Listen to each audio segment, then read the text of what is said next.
6 o'clock, all eyes, National Fox, Friday night, all eyes on Tucson, Arizona.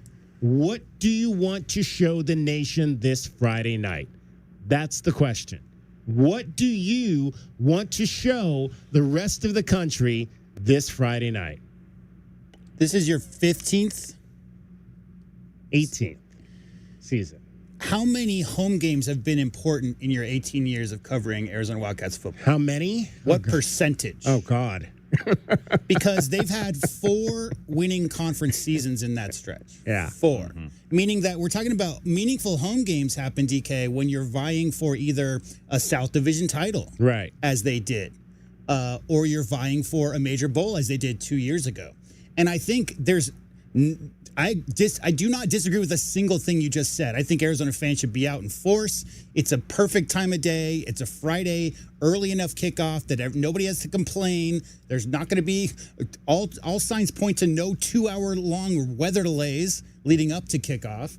And I think most of the fans I know, being around Tucson for the last 50 years, they put a lot of eggs into the basket of Arizona football in the first 3-4 games and have been disappointed more often than not in those seasons, DK. And I think it's really important to convince the students and the younger people who don't have a connection to really embrace what the coaching staff and the players are doing right now, because this is a team that you want to get behind. This is the team that plays exciting brand of football.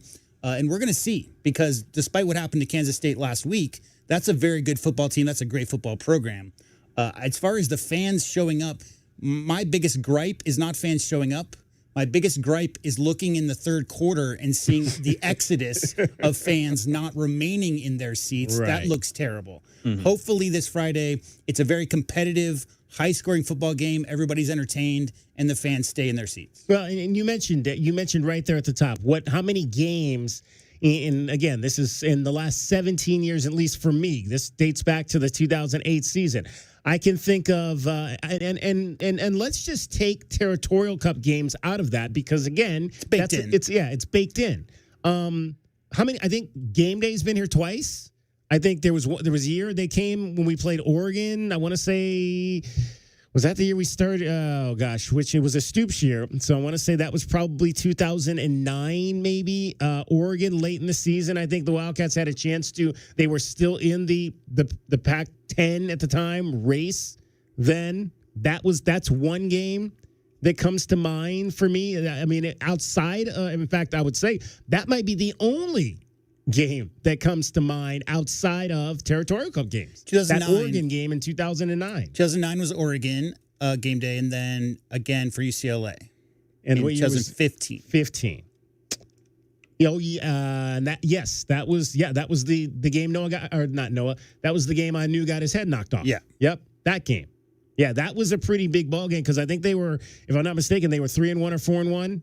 Going into that game against UCLA, coming off of the 10-4 season, and that particular, and they lost that game, if I'm not correct. Did they win or lose? I think they did lose. I'd have to go look it up. I think they lost that game in 2015.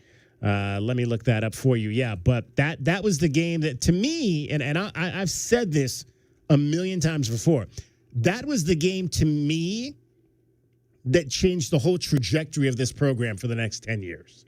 Because you had a quarterback in Anu Solomon who had led you to a division conference title, however you want to categorize that, as a redshirt freshman. He was supposed to be the guy for the next 3 years to take you to to take Rich Rodriguez and those squads to the promised land, and him getting knocked out of that game, which they did lose 56-30.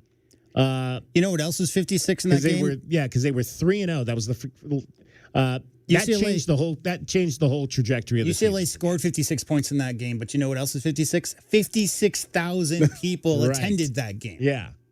That might be the last time we had that many people. It really might be. That's 10 years ago. 10 years ago. Might be the last time we've had a crowd that big with that much excitement at Arizona Stadium. That's a long time.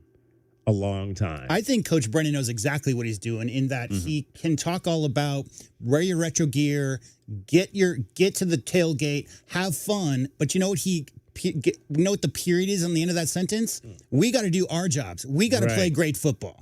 So he understands that the fans will come and stay through the third and fourth quarters when this is a U of A football team that has a chance to do something in the postseason and is, great players and fun to root for and all the right character guys and everything that they're trying to build towards. They're right in the middle of that process, DK. And I think a lot of these young players, some of the fans maybe didn't come back after last year. Maybe 2 years ago, they were all gung-ho at the end of the year. Can't wait for 2024 football.